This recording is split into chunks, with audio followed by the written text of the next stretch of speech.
আল্লাহ রাব্বুল আলামিন আল্লাহর নবীকে জানিয়ে দিচ্ছেন, ও নবী আপনি শুনেন, ইয়া হাসরাতান আলাল ইবাদি মা ইয়াতিহিম মির রাসূলিন ইল্লা কানু বিহি ইস্তাহজিউন। জোরে বলুন আল্লাহু আকবার। ইয়া হাসরাতান আলাল ইবাদ মা ইয়াতিহিম মির রাসূলিন ইল্লা কানু বিহি ইস্তাহজিউন। ও আমার বান্দারা, আমার নবীর উম্মতরা, তোমরা শুনে রাখো, ইতিপূর্বে এমন কোন নবী রাসূল এই পৃথিবীর বুকে আসে নাই যে নবীর বিরুদ্ধে তোমরা বিভিন্ন চক্রান্ত, বিভিন্ন ষড়যন্ত্র, বিভিন্ন অপমান, লাঞ্ছিত, এমনকি কিছু কিছু নবীদের উপরে তোমরা হাত পর্যন্ত তুলেছ, কিছু নবীদেরকে তোমরা দুনিয়া থেকে বিদায় করে দিয়েছো। কথা বলেন ঠিক কিনা? আমার ভাইরা, এই নবীওয়ালা কাজ যারা পৃথিবীর বুকে করবে আজও পর্যন্ত, আজও যদি পৃথিবীর জমিনে নবীদের এই কর্মসূচিকে বাস্তবায়ন করতে চাই, আল্লাহর জমিনে আল্লাহর কোরআনকে প্রতিষ্ঠিত করতে চাই, আল্লাহর জমিনে আল্লাহর দ্বীন কায়েমের আন্দোলনকে বেগমান করতে চাই, মানুষের দরবারে কোরআনের তাওহীদের বাণী পৌঁছে দিতে চাই, এর পূর্বে নবীদের যুগে আবু জাহেল, আবু লাহাব যেমনি ভাবে ওই সমস্ত নবী রাসূলদের বিরুদ্ধে অবস্থান নিয়ে বিভিন্ন মিথ্যা মামলা, বিভিন্ন হামলা, বাড়িঘর চালা করেছিল, এই যুগেও যারা আল্লাহর কোরআনের প্রেমীদেরকে, আল্লাহর কোরআনের দায়ীদেরকে, কোরআনের হক কথা যারা বলে, কোরআনের আইন যারা সমাজে বাস্তবায়ন করতে চায়, তাদের বিরুদ্ধে যারা আবু জাহেলের ভূমিকায় আসবে, আল্লাহর কসম সব কিরার মাটিতে তাদেরকে জীবন্ত কবর দেওয়া হবে, কবর দেওয়া হবে। রাজি আছো কারা কারা মুসলমান? হাত তুলে দেখে দাও। সম্মানিত ভাইরা আমার, খুব ভালো করে বুঝতে হবে, অনেক জ্বালিয়েছো তোমরা, ঠিক কি না? এখন একটু কম জ্বালাও, আমাদের পিঠ দেওয়ালে ঠেকে গিয়েছে, ঠিক কি না? জোরে বলে, কিছু তো বুঝতে পারছো না। আল্লাহর কোরআনের বিরুদ্ধে অবস্থান নিয়ে আজ পর্যন্ত কেউ টিকতে পারেনি। পেরেছে? আসতে বলবেন না পেরেছে, ভবিষ্যতেও পারবে না। এজন্য এই দুঃসাহস দেখিও না, এটা আল্লাহর বিধান, আল্লাহর কোরআন, এটা তোমার বাপ দাদার জিনিস নয়, ঠিক কি না? আমার ভাইয়েরা খুব ভালো করে বুঝতে হবে, যুগ যুগ ধরে যেমনি ভাবে আল্লাহ পাক রব্বুল আলামিন এই পৃথিবীর বুকে মূসাকে পাঠিয়েছিলেন, মূসার বিরোধিতা করার জন্য ফেরাউন রেডি ছিল। কি ব্যাপার, সাউন্ড এরকম হলো কেন? সাউন্ড এরকম হলো কেন? সাউন্ড যা ছিল তাই একইভাবে রাখবেন, কোনো বাড়তি কোনো দরকার নেই। রিভার্ব ইকো দিয়ে রাখবেন, দেখছেন না চিল্লাচ্ছে, গলা তো ভেঙে যাবে। সম্মানিত ভাইরা আমার, দেনিকো দেন, খুব ভালো করে বুঝবেন। কই ইকো কই? আপনাদের কারণে বক্তারা আলোচনা করে, শ্রোতাদের পছন্দ হয়, অল্প কথা বলে গলা ভেঙে যারা আলোচনা করতে পারে।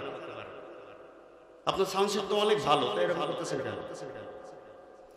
খুব ভালো করে বুঝতে হবে ভাইরা আমার, আমি যে সূরাটি নাজিল হয়েছে, নাজিলকৃত যে সূরা, এই সূরাটির নাম আম্বিয়া। আম্বিয়া শব্দের অর্থ হচ্ছে নবীগণ। আম্বিয়া শব্দের অর্থ কি? নবীগণ। এটা নবীর বহু বচন, অর্থাৎ আম্বিয়া মানে বহু নবী, ঠিক কি না? আমাদের সমাজে অনেক মহিলাদের নাম আছে আম্বিয়া, আছে না? আম্বিয়া মানে কি? কথা বলছেন, বহু নবী। একজন মানুষের নাম যদি আম্বিয়া হয়, বলেন তো, নাম রাখার ক্ষেত্রে তো একটু বুঝে শুনে নাম রাখতে হবে, ঠিক কি না? আমাদের সমাজে অনেক ধরনের নাম আছে, যে নামগুলো আমরা রেখে থাকি কিন্তু এর অর্থগুলো বুঝি না। এই জন্য নাম রাখার ক্ষেত্রে আমাদেরকে যাচাই করতে হবে যে নামকে রাখছি আসলে সামঞ্জস্য আসে কিনা, ঠিক কিনা? জোরে বলেন আমার ভাইরা। আল্লাহ পাক রব্বুল আলামিন এই সূরাটি নাজিল করেছিল এমন সময় যখন আল্লাহর নবীর উপরে চরম নির্যাতন এবং নিপীড়ন চূড়ান্ত ভাবে মক্কার জমিনে শুরু হয়ে গিয়েছে। এমনকি আল্লাহর নবী বাধ্য হয়েছিলেন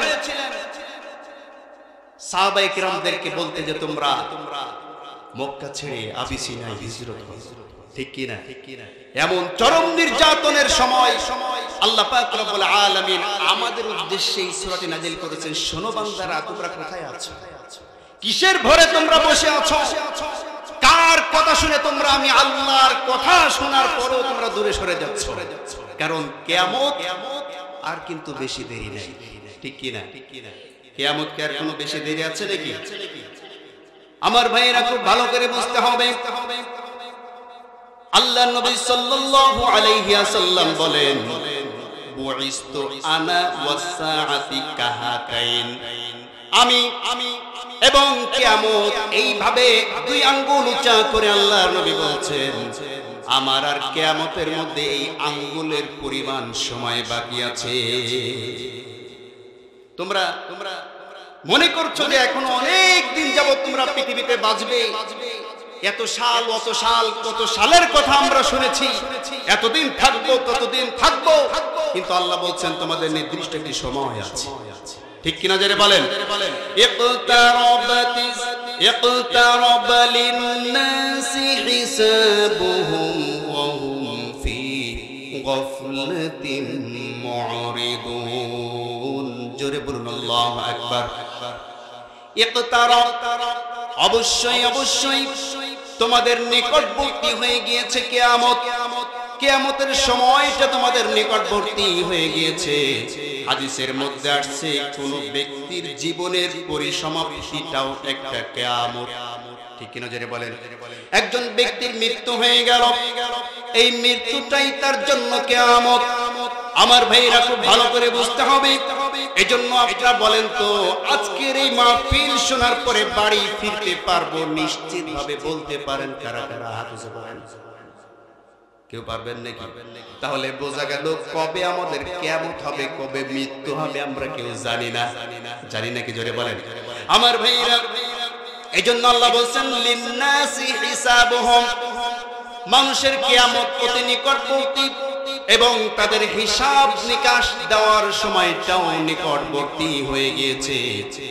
কিন্তু তারা ফি গাফলাতিন মুরিদুন, তারা অমনোযোগী এবং এর থেকে মুখ ফিরিয়ে রেখেছে, বলি নাউজুবিল্লাহ। আমার ভাইরা, আপনার আমার যে হিসাবটা হবে, এই প্রত্যেকের হিসাব প্রত্যেককেই নিজের হিসাবটা নিজেকে আল্লাহর কাছে দিতে হবে, ঠিক কি না জোরে বলেন? আল্লাহ পাক রব্বুল আলামিন বলেন, ইকরা কিতাবাকা কাফা বিনাফসিকাল ইয়াওমা আলাইকা হাসিবা। জোরে বলুন আল্লাহু আকবার। কঠিন কিয়ামতের ময়দানে আল্লাহ রাব্বুল আলামিন প্রত্যেক মানুষকে ডেকে তার আমলনামা তার হাতে দিয়ে দিবেন। আমলনামাটি হাতে দিয়ে বলবেন, ইকরা কিতাবাকা, তোমার নিজের আমলনামাটা তুমি নিজে পড়ো। কাফা বিনাফসিকাল ইয়াওমা আলাইকা হাসিবা, তোমার আমলনামা পড়ার জন্য আজকে তুমি নিজেই যথেষ্ট। বলেন সুবহানাল্লাহ। আমার ভাইরা, আমার বন্ধুগণ, খুব ভালো করে বুঝতে হবে, এই আমলনামা যখন আপনার আমার হাতের উপরে দিয়ে দেওয়া হবে, হাতে যখন আমাদের আমলনামা চলে আসবে, আমলনামা পাওয়ার পরে কিছু মানুষ খুশিতে আনন্দ হয়ে যাবে, খুশিতে তারা নাচতে থাকবে। আর কিছু মানুষের হাতে যখন আমলনামা দেওয়া হবে, আমলনামা পাওয়ার পরে তারা অত্যন্ত দুঃখিত এবং পাগলের মতো হয়ে যাবে। কথা বলেন ঠিক কিনা? আমার ভাইরা, যে কোনো কাজ যদি পূর্ব থেকে অভ্যস্ত থাকে, পূর্ব থেকে আপনার করা অভ্যাস থাকে, এই কাজ যদি পরবর্তীতে আপনাকে আবার দেওয়া হয়, বলেন তো সেই কাজ করতে কি কোনো কঠিন মনে হবে নাকি? আসতে বলবে না, কঠিন মনে হবে? কঠিন মনে হবে না। কিন্তু যেই কাজ আপনি ইতিপূর্বে করেন নাই, যে কাজের কোনো অভিজ্ঞতা আপনার আমার নাই, সেই কাজ যদি আপনার আমাকে করতে বলা হয়, বিষয়টা কঠিন হবে না সহজ হবে? আমাকে যদি এখন বলা হয় যে আপনি আজকে রাত্রে প্লেন চালাবেন, কি চালাবেন? প্লেন। আমি তো খুব চালাতে পারবো। পারবো? কেন পারবো না? কারণ এই বিষয়ে আমার কোনো ধারণাই নেই, ঠিক কিনা জোরে বলেন? আমার ভাইয়েরা খুব ভালো করে বুঝতে হবে। এজন্য আল্লাহ পাক রব্বুল আলামিন আমাদেরকে সূরাতুল হাক্কার মধ্যে এই হিসাব নিকাশের বিষয়টি সুন্দর করে জানিয়ে দিয়েছেন। আল্লাহ বলছেন ফাআম্মা মান উতিয়া কিতাবাহু বিয়ামিনিহি ফাসাউফা ইয়াকুলু হাউমুকরাউ কিতাবিয়া। কিছু কিছু মানুষ আছে কিয়ামতের ময়দানে তাদের আমলনামা যখন তাদের ডান হাতে দেয়া হবে, ডান হাতে আমলনামা পাওয়ার পরে ফায়াকুল, সে ব্যক্তি বলবে হা উমুকরাউ কিতাবিয়া, আহারে এই যে দেখো আমার আমলনামাটা কত সুন্দর। সুবহানাল্লাহ পড়েন। দেখো আমার আমলনামা, ইন্নী যানানতু আন্নী মুলাকিন হিসাবিয়া। এটা পেয়ে সে খুশি হবে কেন? খুশি হওয়ার কারণ হচ্ছে সে বলবে ইন্নী, নিশ্চয়ই আমি যখন পৃথিবীর বুকে ছিলাম, জানান্তু আন্নী মুলাকিন হিসাবিয়া, পৃথিবীতে থাকতেই আমি জানতাম যে আমার হিসাবটা নিজেকে পড়তে হবে, আমার আমলনামা আমাকে পড়তে হবে, আমার আমলনামা আমরা হাতে দিয়ে দেওয়া হবে। এজন্য দুনিয়ায় থাকতেই আমি নিজের হিসাব নিজে করতাম, নিজের রিপোর্ট নিজে রাখতাম। সুবহানাল্লাহ পড়েন। আমার ভাইয়েরা, এজন্য দুনিয়ার বুকে যারা দৈনন্দিন নিজেদের রিপোর্টটা সঠিকভাবে রাখে, কোরআন কত পৃষ্ঠা পড়া হয়েছে, হাদিস কতটি পড়া হয়েছে, ইসলামী সাহিত্য কতটি অধ্যয়ন করা হয়েছে। আমার ভাইরা, শুধু তাই নয়, কতজন মানুষের সাথে আপনি দিনের ব্যাপারে আলোচনা করেছেন, কতজনকে দাওয়াত দিয়েছেন, সামাজিক কাজ কি কি করেছেন, আত্মসমালোচনা হয়েছে কি হয় নাই। এই যে নিজের হিসাবটা যখন দুনিয়ার বুকে আপনি নিজে রাখতে পারবেন, আল্লাহ পাক বলেন তার হাতে যখন কিয়ামতের ময়দানে আমলনামা দিয়ে দেওয়া হবে, সে বলবে ইন্নী যানানতু আন্নী মুলাকিন হিসাবিয়া, এই হিসাবের সম্মুখীন আমি আগেও হয়েছিলাম, এখন হিসাব সহজ হয়ে গিয়েছে। কোন সুবহানাল্লাহ। আমার ভাইয়েরা, পাশাপাশি যারা নাকি হিসাব থেকে গাফেল থাকে, নিজেদের আমলনামা থেকে গাফেল থাকে, তাদের আমলনামা যখন তাদের বাম হাতে চলে আসবে, সে ব্যক্তি বলবে যাই হাই হা উমুকরাউ, হাই হাই এই যে আমার হাতে যেই আমলনামাটি দেয়া হলো, এটা যদি আজকে আমাকে না দেওয়া হতো কতই না ভালো হতো। ঠিক কিনা জোরে বলেন? আমি যদি আমলনামাটা না পেতাম, আমার আমলনামা যদি আমার সামনে প্রকাশ করা না হতো, আমার জন্য কত ভালো হতো।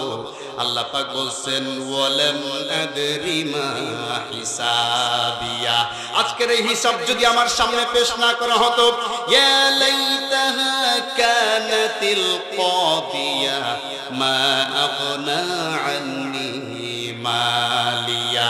আমার ভাইরা, এটা কেমন হলো, কি হলো, আজকে কেমন বিচার শুরু হয়ে গেল।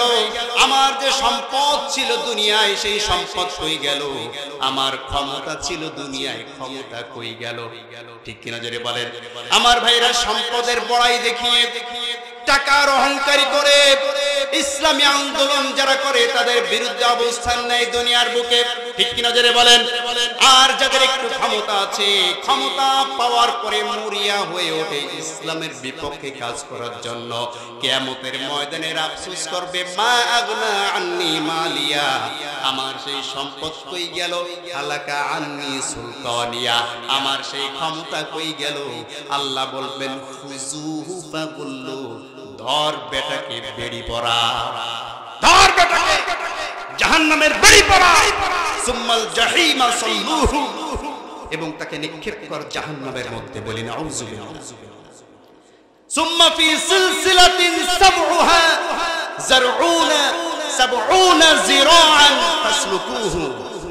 দুনিয়ার বুকে যারা নাকি আল্লাহর কাজ করত, তাদের হাতে এবং পায়ে যারা বেড়ি পড়েছে, এদেরকে এক হাত দুই হাত বেড়ি পড়িয়েছ, তোমাদেরকে জাহান্নামের 70 হাত বেড়ি পড়িয়ে জাহান্নামের মধ্যে নিক্ষেপ করা হবে। কথা বলেন ঠিক কিনা? আমার ভাইয়েরা, আমার বন্ধুগণের জন্য নিজেদের হিসাব দেওয়ার জন্য নিজেদেরকে প্রস্তুত থাকতে হবে। আর ওয়াহুম ফি গাফলাতিন মুরিদুন, আল্লাহ পাক রব্বুল আলামিন যখন তার বাণী আল্লাহ নবীর মাধ্যমে পৌঁছে দিচ্ছিলেন কাফের মুশরিকদের সামনে, তারা শুনেও না শোনার ভান করত। ঠিক কিনা জেরে বলেন। এবং তারা কি করতো? ঠাট্টা করতো। কেমনে ঠাট্টা করতো দেখেন, আল্লাহ নবী সাল্লাল্লাহু আলাইহি ওয়াসাল্লাম তিনি এইভাবে দিনের দাওয়াত দিতেন। কাফের মুশরিকরা একত্রে বসে বলতো, দেখো দেখো যাচ্ছে, আসছে উনি নতুন ধর্ম নিয়ে। কথা বলছেন না কেন? ঠাট্টা করতো, বিদ্রুপ করতো।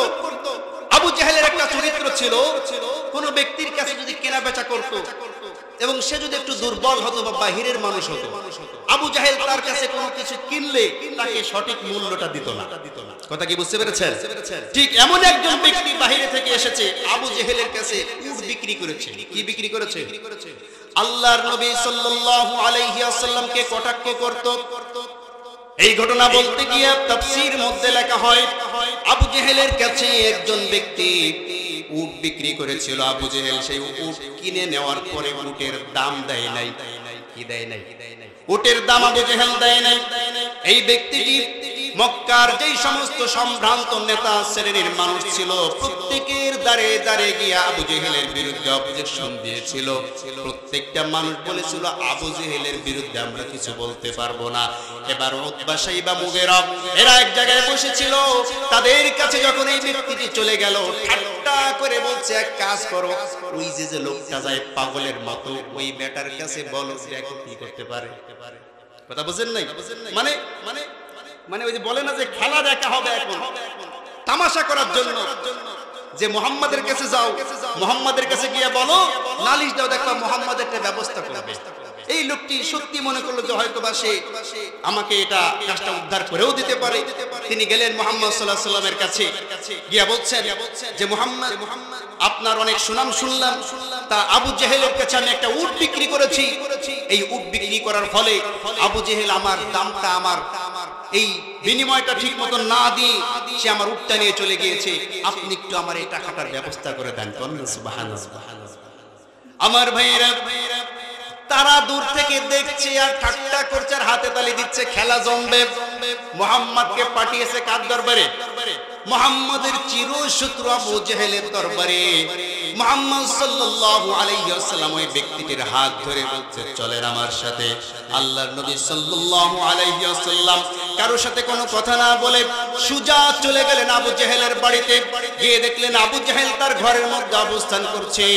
আল্লাহর নবী বাহিরে থেকে অনেক রাগান্বিত স্বরে আল্লাহর নবী ভেতর থেকে ডাক দিচ্ছে, আবু জেহেল কি বাড়ি আছো নাকি? আবু জেহেল মুহাম্মদ সাল্লাল্লাহু আলাইহি ওয়াসাল্লামের কণ্ঠস্বর শুনতে পেয়ে ঘর থেকে বাহিরে আসলো। আসার পরে বলছে, আবু জেহেল, শুনলাম তুমি নাকি এই বিদেশি মানুষটার কাছ থেকে উট ক্রয় করে তার দামটা না দিয়ে উট নিয়ে চলে এসেছো। এক্ষুনি এই মুহূর্তে যেই কয় টাকা বিক্রি হয়েছে টাকাটা তাকে ফেরত দিয়ে দাও। সুবহানাল্লাহ। আমার ভাইরা, আল্লাহর নবী যখন আবু জেহেলকে অর্ডার করে দিল ধমকের স্বরে, পাশে যারা ছিল তারা বলছে, আমরা দেখতে পেলাম আবু জেহেল কেমন জানি আতঙ্কিত হয়ে গেল, ভয় পেয়ে কাঁপুনি কাঁপুনি স্বরে থরথর করে ঘর থেকে টাকাটা নিয়ে এসে ওই ব্যক্তির হাতে দিয়ে দিল। আমরা সকলে চলে গেলাম আবু জেহেলের দরবারে। কি ব্যাপার? মুহাম্মদ টাকা চাইলো আর তুমি দিয়ে দিলা, ব্যাপারটা কি? আবু জেহেল তখন ডাক দিয়ে বলছে, আমার সাথীরা তোমরা শোনো, আমি মুহাম্মাদের চোখে মুখে এমন একটা ভয়ঙ্কর চেহারা দেখতে পেয়েছি এবং মুহাম্মাদের পিছনে এমন ভয়ঙ্কর একটি রূপ আমরা দেখতে পেয়েছি, যেই রূপ তোমরা যদি দেখতে ওইখানে তোমরা হার্ট ফেল করে মারা যেতে। সুবহানাল্লাহ। আমার ভাইরা, এভাবে তারা ঠাট্টা করত, মজাক করত। আল্লাহ পাক রব্বুল আলামিন বলেন, মা ইয়াতিহিম মিন যিকরিম মির রাব্বিহিম মুহদাসিন ইল্লা ইসতামাউহু ওয়া হুম ইয়ালআবুন। জোরে বলুন আল্লাহু আকবার।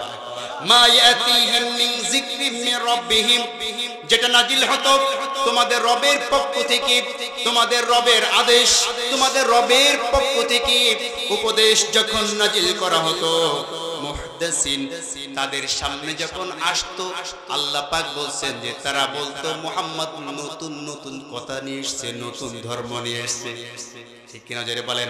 মুহাম্মদ নতুন ধর্ম নিয়ে এসেছেন। যিকরি মির রাব্বিহি মুহদাসিন, রবের পক্ষ থেকে নতুন নতুন আয়াত যখন নাজিল হতো, আল্লাহ বলেন ইল্লাস্তামাউহু ওয়া হুম ইয়ালআবুন, তারা তার কোনো কথা শ্রবণ করতো না, তারা সব সময় আল্লাহর নবী কথা শোনার আগে চলে যেত। কেউ আছে কানের মধ্যে আঙ্গুল দিত, কেউ আছে চোখে পর্দা ফেলাতো। আল্লাহ পাক রব্বুল আলামিন ডাক দিয়ে বলছেন, ও নবী শুধুমাত্র তোমার সাথে এমন হয় নাই, তোমার পূর্বের নবী হযরতে নূহ আলাইহিস সালামের সাথে একই কাজ হয়েছে। ঠিক কিনা জোরে বলেন আমার ভাইরা। আল্লাহর নবী নূহ আলাইহিস সালাম আল্লাহ পাক রব্বুল আলামিনকে ডাক দিয়ে বলেন, ওয়া মা রব্বি ইন্নী দাউতু কওমি লাইলান ওয়া নাহারা ফালাম ইয়াজিদহুম দুআই ইল্লা ফিরারা। জোরে বলুন আল্লাহু আকবার। রব্বি ইন্নী, আমাদের রব, আমাদের প্রভু, দাউতু কওমি লাইলান ওয়া নাহারা, আমি আমার কওমকে, আমার জাতিকে দিন রাত 24টা ঘন্টা তোমার কথা, তোমার আইন, তোমার বিধানের দাওয়াত দিয়ে থাকি। ফালাম ইয়াজিদহুম দুআই ইল্লা ফিরারা, বরঞ্চ তারা তো আমার কথা শোনেই না, আমাকে দেখলেই দূরে সরে যায়। বলি নাউজুবিল্লাহ। ওয়া ইন্নী কুল্লামা দাউতুহুম লিতাগফিরা লাহুম জাআলু আসাবিআহুম ফি আযানিহিম, যখনই আমি তাদেরকে আহ্বান জানাই আল্লাহর দিকে ফিরে আসো, লা ইলাহা ইল্লাল্লাহ মেনে নাও, আসাবিআহুম ফি আযানিহিম, দুই আঙুল দুই কানের মধ্যে ঢুকিয়ে দেয় যাতে আমার কথা তারা না শুনতে পায়।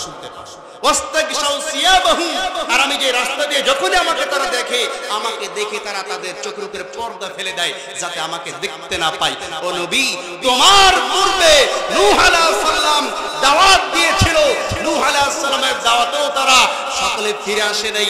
তাকে দেখো, তোমার মতো করেই কানে আঙ্গুল ঢুকিয়ে দিত, তোমার মতো করেই তাকে দেখো তারা মুখের সামনে পর্দা ফেলে দিত। এটা নতুন কিছু নয়। ও মুহাম্মদ, তুমি জেনে রাখো, তুমি তো কয়দিন মাত্র দাওয়াত দিচ্ছ, নূহ আলাইহিস সালাম দাওয়াত দিয়েছিল 950 বছর। কথা বলেন ঠিক কি? আমার ভাইয়েরা, নূহ আলাইহিস সালামের দাওয়াতে কি সকলে ফিরে এসেছিল নাকি? নূহ আলাইহিস সালামের দাওয়াতে সকলে ফিরে আসে নাই। জনাবে মুহাম্মদ রাসূলুল্লাহ সাল্লাল্লাহু আলাইহি ওয়াসাল্লামের দাওয়াতেও সকলে ফিরে আসে নাই। আমাদের বাংলাদেশের উপমহাদেশের তাফসীর কারক, তাফসীরের জনক, যিনি জীবনের 50টি বছর মানুষের দ্বারে দ্বারে কোরআনের দাওয়াত দিয়েছিল, আমার ভাইরা, বাংলাদেশের আমাদের মতো আমরা যারা কোরআনের কথা বলি, আমাদের মতো হাজার নিজামীকে এক পাল্লায় রাখলেও ওই ব্যক্তির পদধূলির সমপরিমাণ আমরা হতে পারবো না। ঠিক কিনা? সেই ব্যক্তি দিনের দাওয়াত দিয়ে, কোরআনের দাওয়াত দিয়ে 50টি বছর যে কাজটি করেছে, আমার ভাইরা বলেন তো তার অপরাধটা ছিল কি? একটাই মাত্র অপরাধ, ওমা নাকামু মিনহুম ইল্লা আইয়ুমিনু বিল্লাহিল আজিজিল হামিদ। একটাই মাত্র তার অপরাধ ছিল, এই জমিনে দ্বীন কায়েমের আন্দোলনের জন্য নিজের জান এবং মাল কুরবান করে দিয়েছিল। কাফের মুশরিকদের দোসররা সহ্য করতে পারে নাই, সুকৌশলে 12টি বছর জেলখানার মধ্যে রেখে ইনজেকশন পুশ করে দুনিয়া থেকে তাকে শহীদ করে দেওয়া হলো। কথা বলেন ঠিক কিনা? আমার ভাইরা, আজও যদি আপনি সমাজের বুকে হক কথাগুলো বলেন, কোরআনের দাওয়াত দিয়ে যান, একনিষ্ঠভাবে আল্লাহকে রাজি খুশি করার জন্য আল্লাহর জমিনে দ্বীন কায়েমের আন্দোলন করেন, আপনার জন্য বড় বড় খেজুর, এরপরে আপেল, কমলা লেবু এইগুলো আসবে না, আসবে মানুষের পক্ষ থেকে আপনার উপরে অত্যাচার। ঠিক কি নজরে বলেন? সামাজিক যারা প্রভাবশালী, এরা দেখবে কোরআনের কথা বলতে বলতে তো আমাদের সব ময়দান ওরা কেড়ে নিচ্ছে। কথা বলছেন না কেন? কোরআনের কথা বলতে বলতে তো আমাদের সব গেল। তাড়াতাড়ি থামা। কেমনে থামাবি? প্রথমে লোভ ধরা। কি ধরা? লোভ লালসা ধরাইতে হবে। তাতে যদি কাজ না হয় হুমকি দে। হুমকিতে যদি কাজ না হয় কাজ কর, দুনিয়া থেকে শেষ করে দিতে হবে। কথা বলছেন না কেন? আমার ভাইয়েরা, আমার বন্ধুগণ, সেই একই কথা আল্লাহ পাক রব্বুল আলামিন এখানে বলছেন যে তাদের সামনে আল্লাহর নবী যখন আল্লাহর জমিনে দ্বীন কায়েমের কথা বলতেন, আল্লাহ বলছেন লাহিয়াতান কুলুবুহুম ওয়া আসরুন নাজওয়াল্লাযীনা যালামু হাল হাযা ইল্লা বাশারুম মিসলুকুম আফাতাতুনাস সিহরা ওয়া আনতুম তুবসিরুন। জোরে বলুন আল্লাহু আকবার। আমার ভাইরা, আমার বন্ধুগণ, আল্লাহ পাক রব্বুল আলামিন বলেন লাহিয়াতান কুলুবুহুম, তাদের অন্তরের মধ্যে একটু আঘাত করতো না কোরআনের কথা শুনলে, আল্লাহর কথা শুনলে তাদের অন্তরের মধ্যে একটু আঘাত লাগতো না, বরঞ্চ তাদের সামনে যখন আল্লাহ নবী দ্বীনের দাওয়াত প্রচার এবং প্রসার বেড়ে গেল, সর্বপ্রথম আসলো আল্লাহ নবীর সাথে সমঝোতা করতে। কি করতে? সমঝোতা করতে আসলো আবু জেহেল, আবু লাহাব, উতবা, শাইবা সকলে মিলে আল্লাহ নবীর চাচা আবু তালেবকে সাথে নিয়ে আল্লাহ নবীর দরবারে আসলো। আসার পরে বলছে, মুহাম্মদ, আমার মনে হয় তুমি একজন এতিম মানুষ, সমাজে তোমার তেমন কোনো অবস্থান নাই, এই কারণে সমাজে একটু অবস্থান তৈরি করার জন্য বিরাট বড় স্বপ্ন সামনে নিয়ে তুমি সমাজের বুকে নতুন ধর্মের আবির্ভাব ঘটিতে চাও। ও মুহাম্মদ, কি চাও বলো? টাকা লাগবে নাকি বলো, আমরা তোমাকে বড়লোক বানিয়ে দিব। নাউজুবিল্লাহ। মুহাম্মদ, কি চাও? টাকা লাগবে, অর্থ লাগবে?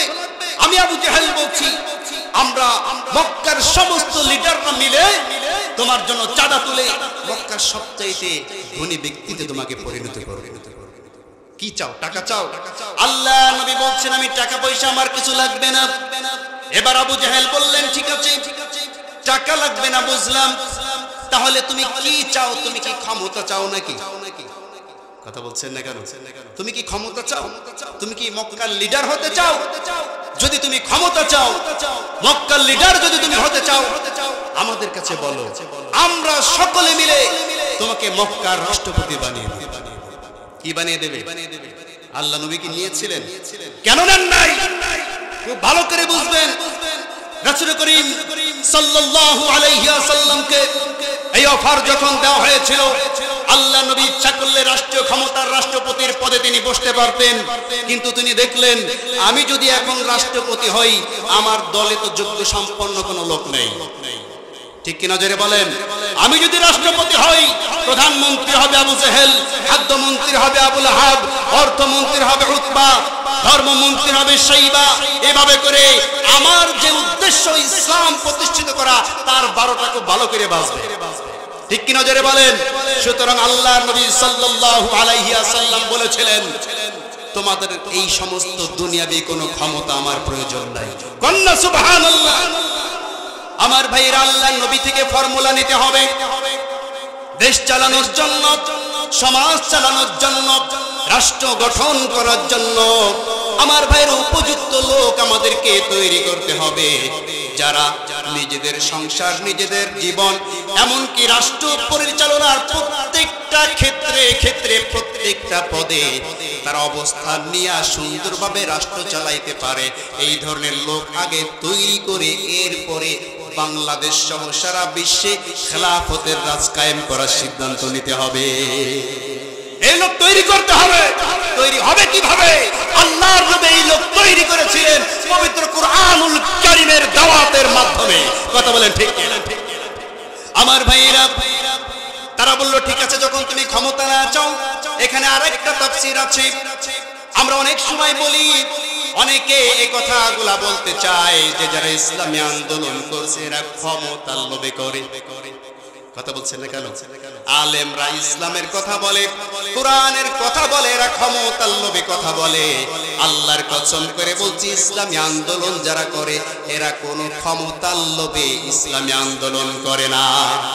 এরা কথা বলে, এরা কোরআনের কথা বলে আপনাকে সংশোধন করার জন্য, জাহান্নাম থেকে মুক্ত করে জান্নাতবাসী হওয়ার জন্য এরা কথা বলে। কথা বলেন ঠিক কিনা? আমার ভাইয়েরা, 3 নম্বর প্রস্তাব দিল মুহাম্মদ, তাহলে তুমি যদি নেতা না হতে চাও, সম্পদশালী না হতে চাও, তাহলে তোমার উদ্দেশ্য কি? নারী লাগবে নাকি, মহিলা লাগবে নাকি, বিয়ে করবা? নাউজুবিল্লাহ পড়েন। যদি তুমি চাও এই মক্কার সবচাইতে সুন্দরী, সুশ্রী, সম্ভ্রান্ত মেয়েকে আমরা থেকে তোমার সাথে বিবাহ দিয়ে দিব মুহাম্মদ, তাড়াতাড়ি বলো তুমি কি চাও। আল্লাহর নবী সাল্লাল্লাহু আলাইহি ওয়াসাল্লাম তাদেরকে ডাক বললেন, আবু লাহাব, ও আবু জেহেল, উতবা, শাইবা, তোমরা জেনে নাও, দুনিয়ার সামান্য ক্ষমতা এটা তো মামুলি ব্যাপার, দুনিয়ার অর্থ করি এটা তো মামুলি ব্যাপার, দুনিয়ার বিবাহ শাদী তো মামুলি ব্যাপার, এটা তো সম্ভব জিনিস। অসম্ভব জিনিসকেও যদি তুমি সম্ভব করো, আমার ডান হাতে যদি চন্দ্র এনে দাও, বাম হাতে আসমানের সূর্য যদি তোমরা এনে দাও, যেই দাওয়াত, যেই দিন, যেই দিন কায়েমের আন্দোলনের কাজে আমি মুহাম্মদ লেগে গিয়েছি, এই আন্দোলন থেকে, এই দাওয়াত থেকে আমি মুহাম্মদ এক বিন্দু পরিমাণও পিছু হটবো না। কান সুবহানাল্লাহ। আমার ভাইরা, আমার বন্ধুগণ, খুব ভালো করে বুঝতে হবে। এবার আল্লাহ বলেন, যখন কোনো কিছুতে কাজ হলো না, ওয়া আসরুন নাজওয়াল্লাযিনা যালামু, তখন তারা আরেকটা পরিকল্পনা করলো। নাজওয়াল্লাযিনা যালামু, তাদের যে বৈঠকখানা আছে, এই জালিমদের বৈঠকখানায় বসে, দারুন নাদওয়া নামক বৈঠকখানায় বসে আল্লাহর নবীর বিরুদ্ধে তারা সলা পরামর্শ শুরু করে দিল। দারুন নাদওয়ায় গিয়া এরা সলা পরামর্শ করছে কি করতে হবে। এদের পরামর্শ দেখেন, আল্লাহ বলছেন, হাল হাযা ইল্লা বাশারুন মিসলুকুম, আরে এমন মানুষ কি নবী হতে পারে যে তোমাদের মতো মানুষ? কথা বলছেন না কেন? তোমাদের মতো মানুষ, এ কেমন নবী? আল্লাহ সূরা ফুরকানের মধ্যে বলছেন তাদের কথা, ওয়াকালু মা লিহাযার রাসূল ইয়াকুলুত তাআম ওয়া ইয়ামশি ফিল আসওয়াক। জোরে বলুন আল্লাহু আকবার। তারা বলতো, মা লিহাযার রাসূল, এ আবার কেমন রাসূল? ইয়াকুলুত তাআম, তোমরাও যেমন খাবার খাও তিনিও তো খাবার খায়। ওয়ায়ামশি ফিল আসওয়াক, বাজার করার জন্য আবার বাজারে যায়, আবার ব্যবসা বাণিজ্য করে, তোমাদের মতো জীবন যাপন করে, তোমাদের মতো বিবাহ শাদী করে। এটা আবার কেমন রাসূল? তারা মনে করতো রাসূল হতে হবে ফেরেশতাদের মতন, কিছুই করবে না। ঠিক কিনা জোরে বলেন? শুধু তাই নয়, তারা এই কথাও বলতো যে তোমার পূর্বের যেই সমস্ত নবী রাসূলগণ এই পৃথিবীর বুকে এসেছে, তারা কত প্রকার মুজিজা দেখিয়েছে, তুমিও আমাদের সামনে কেন সেই সমস্ত মুজিজা আনলে না? কথা বলছেন না কেন? বলেছে কি বলে নাই? মুসা আলাইহিস সালাম লাঠি নিয়ে এসেছিল। কি নিয়ে এসেছিল? লাঠি নিয়ে এসেছিল। ঈসা আলাইহিস সালামের মুজিজা ছিল, সে অন্ধর চোখে হাত দিলে অন্ধত্ব ভালো হয়ে যেত, কুষ্ঠরোগীর পিঠে হাত দিলে কুষ্ঠরোগ ভালো হয়ে যেত। এভাবে করে প্রত্যেক নবী রাসূলগণ কোন না কোন মুজিজা সামনে নিয়ে এসেছে। তুমিও তো আল্লাহর নবী হিসাবে দাবি করছো, তুমিও আমাদেরকে কোন মুজিজা দেখাও। আমার ভাইরা, এই কথা বলার পর আবু জেহেল বলছে, ঠিক আছে, যদি আমাদেরকে দেখাইতে পারো, এই চন্দ্রটা দ্বিখণ্ডিত যদি আমাদের সামনে তুমি করে দেখাইতে পারো, বুঝবো তুমি সত্য নবী, তুমি মিথ্যা নবী নয়। সুবহানাল্লাহ পড়েন। আল্লাহ পাক রব্বুল আলামিন জানিয়ে দিচ্ছেন, এই কথা বলার সাথে সাথে আমার নবীকে আমি অর্ডার দিয়ে দিলাম, ইকতারাব বাতিস সাআতু ওয়ানশাক্কাল কমার ওয়া ইয়ারাউ আয়াতান ইউরাদু ওয়া ইয়াকুলু সিহরুম মুস্তামির। জোরে বলুন আল্লাহু আকবার। কাফের মুশরিকদের যে চাওয়া ছিল, এই চাওয়া অনুযায়ী আমি যখন ওই আবু জেহেলদের সামনে ইকতারাবাতিস সাআ, কিয়ামতের বিরাট বড় একটি দর্শন তাদের সামনে পেশ করে দিলাম। ওয়ানশাক্কাল কমার, চন্দ্রটিকে যখন আঙ্গুলের ইশারায় দ্বিখণ্ডিত করে দেওয়া হলো, ওয়া ইয়ারাউ আয়াতান, এই মুজিজাত যারা স্বচক্ষে দেখার পরে বলছে ইউরাদু ওয়া ইয়াকুলু সিহরুম মুস্তামির, তারা বিরোধিতা করলো আর বলল মুহাম্মদ কত বড় না জানি জাদুকার। চিন্তা করেছেন আমার ভাইরা? এই যে মুজিজা দেখার পরেও তারা যখন ঈমান তো আনলই না, বরং আল্লাহ নবীর বিরুদ্ধে অবজেকশন দিল, অভিযোগ দিল যে মুহাম্মদ হচ্ছে জাদুকার। মুহাম্মদ কি জাদুকর? আল্লাহ পাক বলেছেন, নবী তুমি শোনো, তোমার পূর্বে যেই সমস্ত নবী রাসূলগণ মুজিজা নিয়ে এসেছিল, বলো তো মুজিজা দেখার পরও তারা কি ঈমান এনেছিল নাকি? না না, মুজিজা দেখার পরও তারা ঈমান আনে নাই। এইগুলা তাদের শুধুমাত্র তোমাকে ঠেকাবার জন্য, শুধুমাত্র তোমার কথাকে এড়িয়ে চলার জন্য তারা এই কথাগুলা বলে। তাদের কথায় ভ্রুক্ষেপ না করে, মুজিজার পিছনে না ছুটে কোরআনের দাওয়াত তুমি দিতে শুরু করে দাও। কান সুবহানাল্লাহ। আমার ভাইয়েরা, এতেও যখন কাজ হলো না, এবার তারা দারুন নাদওয়ার মধ্যে বসে বৈঠক করলো। তাহলে কি করা যায়? দারুন নাদওয়ার বৈঠকের মধ্যে তারা সিদ্ধান্ত নিবে যে কোনো একটা দফা রফা করতে হবে। কি করা যায়? পরামর্শ বৈঠক যখন শুরু হবে, দেখলো যে কাবা ঘরের সামনে বিরাট বড় জুব্বা পরা, বিরাট বড় পাগড়িওয়ালা মুরব্বী একজন ব্যক্তি লাঠি হাতে করে টিকুরি করে কাবা ঘর তাওয়াফ করে। কথা বুঝেন নাই? বিরাট পাগড়িওয়ালা, বিরাট জুব্বাওয়ালা, দেখলে মনে হচ্ছে জান্নাত থেকে এইমাত্র নেমে আসবে। কথা কি বুঝতে পেরেছে? আবু জেহেল দেখে বলছে যে শায়েখ, আপনাকে দেখে তো বিরাট বড় শায়েখ মনে হচ্ছে, আপনি কে? আপনার পরিচয়টা একটু দিন তো। তিনি বলছে, আমি মিশরের বিরাট বড় একজন পণ্ডিত, আমি তাওরাতের ইলম আমার কাছে আছে, ইনজিলের ইলম আমার কাছে আছে, জাবুরের ইলম আমার কাছে আছে, সব আসমানি কিতাবের ইলম আমার কাছে আছে, মহাপণ্ডিত একজন ব্যক্তি এবং বুজুর্গ। আবু জেহেল তো চিন্তা করলো যে পাইছি মনে হয় আজকে আমাদের এই সমাবেশ, আমাদের এই সভাটা হয়তোবা পূর্ণাঙ্গ হতে চলেছে। এমন একজন ব্যক্তিকে যদি আমরা উপদেষ্টা হিসেবে পাই, সভাপতি হিসেবে পাই, আজকে আমাদের এই মিটিংটা সফল হবে। ঠিক কিনা জোরে বলেন? তা বলছে, শুনলাম তোমাদের এখানে নাকি একজন ধর্ম অন্ধ হয়ে গিয়েছে, সে নাকি তোমাদের ধর্মকে গালি দেয় আর নতুন ধর্মের আবির্ভাব ঘটিয়ে তোমাদেরকে কলঙ্কিত করছে। আবু জেহেল কয়, আরে তো আমাদের দলের লোক দেখছি। কথা বলছেন নাকি? আরে এমন লোক তো খুঁজছিলাম আমরা।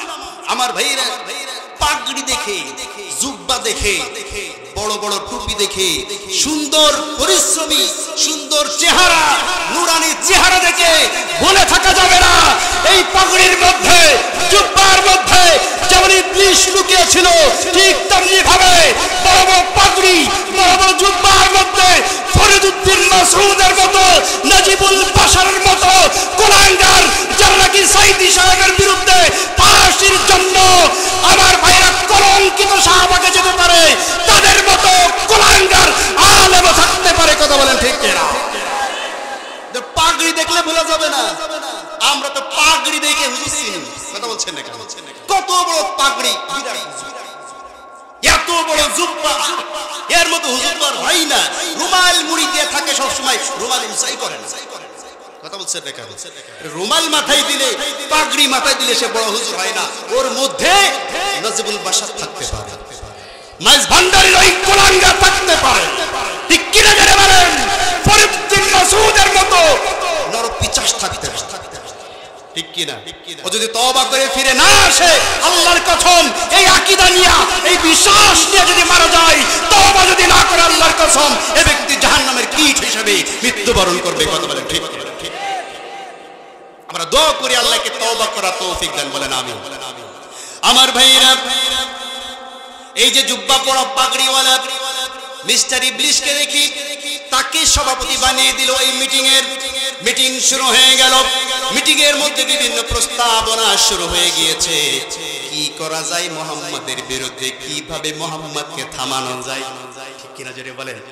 এবার বসে পরামর্শ বৈঠকে প্রথম পরামর্শ একজন দাঁড়িয়ে বলছে, এক কাজ করা যাক, মুহাম্মাদকে এই দেশ থেকে তাড়িয়ে দেওয়া হোক। কি করা হোক? মুহাম্মাদকে দেশ থেকে তাড়িয়ে দেওয়া হোক। সভাপতি সাহেব বলছে, মুরব্বী কি বলছে? কথা বলছেন না কেন? যে এই প্রস্তাব মানা যাবে না। কেন?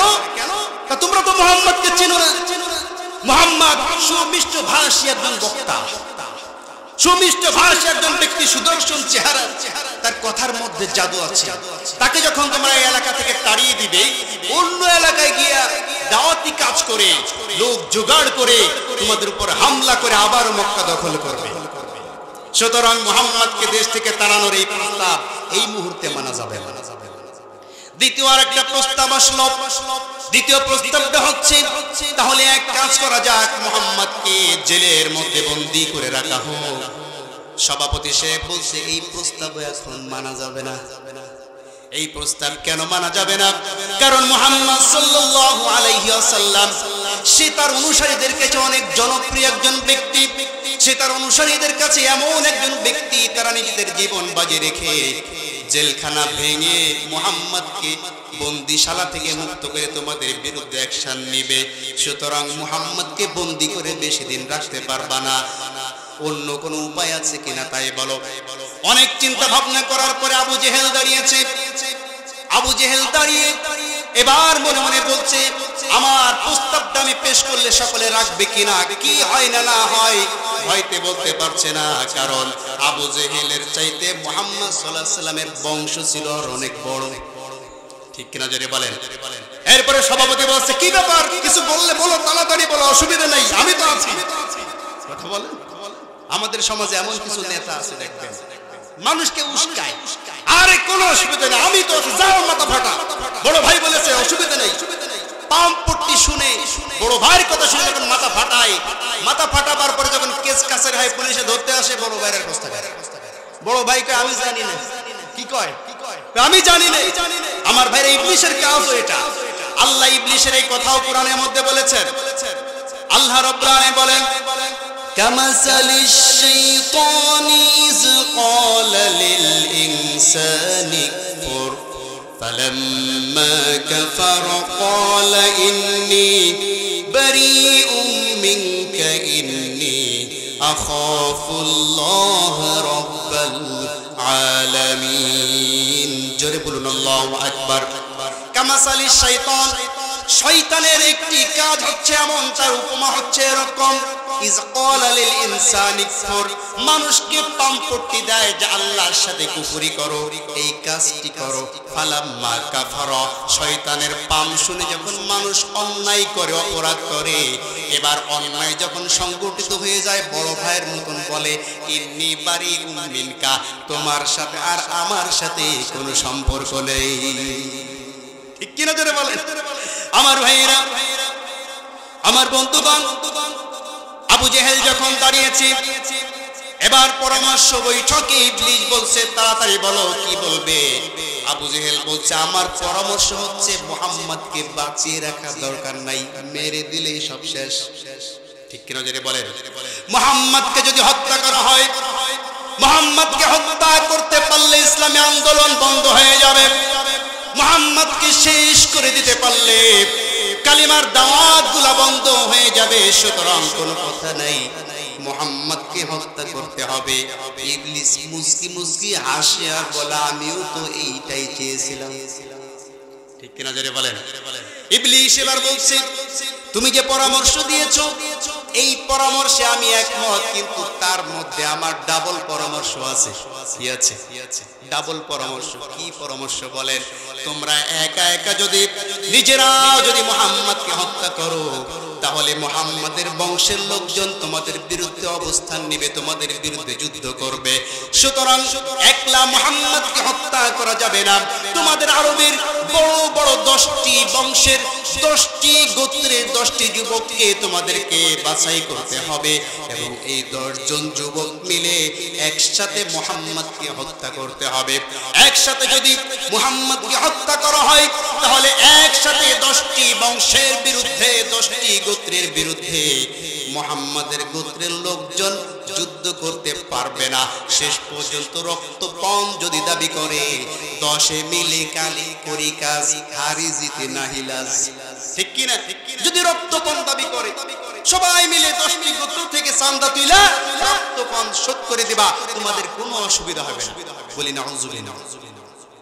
এই যে পরামর্শ বৈঠক যখন চলছিল, আল্লাহ রাব্বুল আলামিন আল্লাহ নবীকে ফেরেশতা জিবরিল আলাইহিস সালামের মাধ্যমে জানিয়ে দিলেন, ওয়া ইয ইয়ামকুরু বিকাল্লাযীনা কাফারু লিয়ুসবিতুকা আও ইয়াকতুলুকা আও ইয়াখরুজুক ওয়া ইয়ামকুরুনা ওয়া ইয়ামকুরুল্লাহ ওয়াল্লাহু খায়রুল মাকিরিন। আল্লাহু আকবার। ওয়াইজ ইয়ামকুরু বিকাল্লাযিনা কাফারু, কাফের মুশরিকগণ আল্লাহর নবীর বিরুদ্ধে যখন চক্রান্ত করছিল, ষড়যন্ত্র করছিল, লিয়ুসবিতুকা, হয় তোমাকে তারা বন্দী করে রাখবে, আও ইয়াকতুলুকা, অথবা তোমাকে তারা হত্যা করবে, আও ইয়াখরুজুকা, অথবা তারা তোমাকে এই দেশ থেকে তাড়িয়ে দিবে। শেষ পর্যন্ত তারা আজকে রাত্রে তোমাকে হত্যা করার জন্য একত্রিত হয়ে গিয়েছে, মনোনিবেশ করেছে, বৈঠকে পাশ হয়ে গিয়েছে। ও মুহাম্মদ, আজকে রাত্রে আমি আল্লাহর হুকুমে মক্কা ছেড়ে তোমাকে মদিনায় চলে যেতে হবে। আর ওয়ায়ামকুরুনা ওয়ায়ামকুরুল্লাহ, মনে রাখবে যারা ইসলামকে নিয়ে চক্রান্ত করে, উলামায়ে কেরামদেরকে নিয়ে ষড়যন্ত্র করে, আল্লাহর কসম করে বলছি তাদের প্রত্যেকটা চক্রান্ত, প্রত্যেকটা ষড়যন্ত্র নষ্ট করার জন্য আমি আল্লাহ যথেষ্ট। কথা বলেন ঠিক কিনা? তোমরা যতই পরিকল্পনা করো না কেন, যতই বৈঠক করো না কেন, আলেমদের বিরুদ্ধে বৈঠক করে, উলামায়ে কেরামদের বিরুদ্ধে বৈঠক করে, যে এরা তো দ্বীনের কথা বলে মানুষের মনগুলোকে নরম করে ফেলছে, এরা তো কোরআনের দাওয়াত দিতে দিতে মানুষদেরকে দলে দলে তাদের দলে নিয়ে নিচ্ছে। কি করা যায়? এখন আবু জেহেল, আবু লাহাবের ভূমিকায় ইতিপূর্বে যারা ছিল তাদের ভূমিকায় বর্তমান কিছু নব্য আবু জেহেল আছে, তারাও এই ভূমিকায় এসে ইসলামী আন্দোলনের বেগবানকে বন্ধ করতে চাচ্ছে। কথা বলেন ঠিক না? তারাও সফল হয়নি, আপনারাও সফল হবেন না। আপনারাও যদি একই পথে এখন হাঁটেন, তাদের দেখানো পথে আপনারাও যদি এই বাংলার জমিনে হাঁটেন, আল্লাহর কসম করে বলছি তাদের জুলুম যেমন আল্লাহ সহ্য করে